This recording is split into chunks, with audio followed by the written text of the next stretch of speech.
Le traité des couleurs est un ouvrage collectif.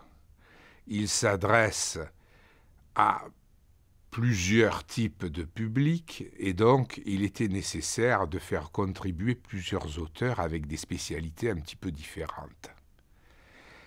En particulier, ce livre intéresse les artistes, les artisans, ceux qui touchent à la couleur de manière quotidienne, et pour eux, comme pour les autres aussi, il était nécessaire qu'il y ait de la beauté dans le livre. C'est pour ça que nous avons fait appel à une photographe, l'artiste Christiane Grimm, qui a mis dans le livre 160 photographies originales pour cela.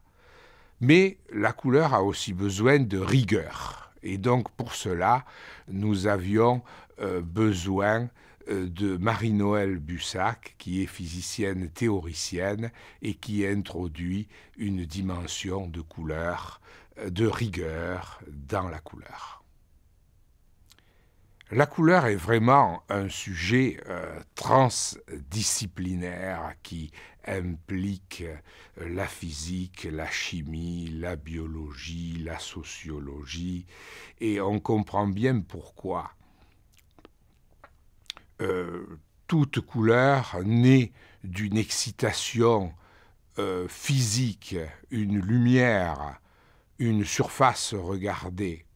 Mais cette excitation physique, lorsqu'elle arrive à notre œil, est transformée par l'œil et le cerveau en une sensation. Et puis, la société, je dirais, s'empare de cette sensation.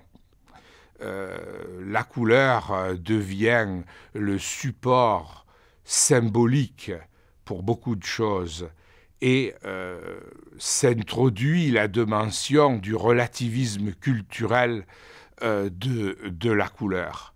Donc, si on veut définir la couleur, on ne peut pas séparer en réalité ces aspects. La société est là pour faire la couleur, les artisans, les artistes sont là pour faire la couleur, mais il faut aussi de la physique derrière pour que la couleur soit bien comprise et de la biologie, bien entendu.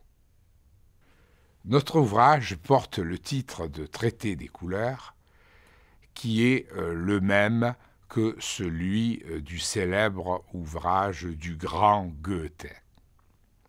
Alors, avons-nous été inspirés par Goethe pour écrire l'ouvrage?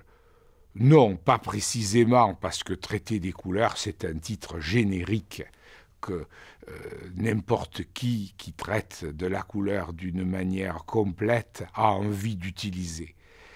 Toutefois, je dois dire que Goethe a eu ce souci d'embrasser la couleur sous tous ces aspects, en particulier d'y introduire les aspects psychologiques, la relation avec l'art, mais aussi les couleurs physiques et les couleurs chimiques. Et dans ce sens, nous avons eu la même préoccupation que lui, et bien sûr, nous avons profité aussi de sa contribution, puisque un chapitre de cet ouvrage s'intitule « Couleurs de Newton, couleurs de Goethe ».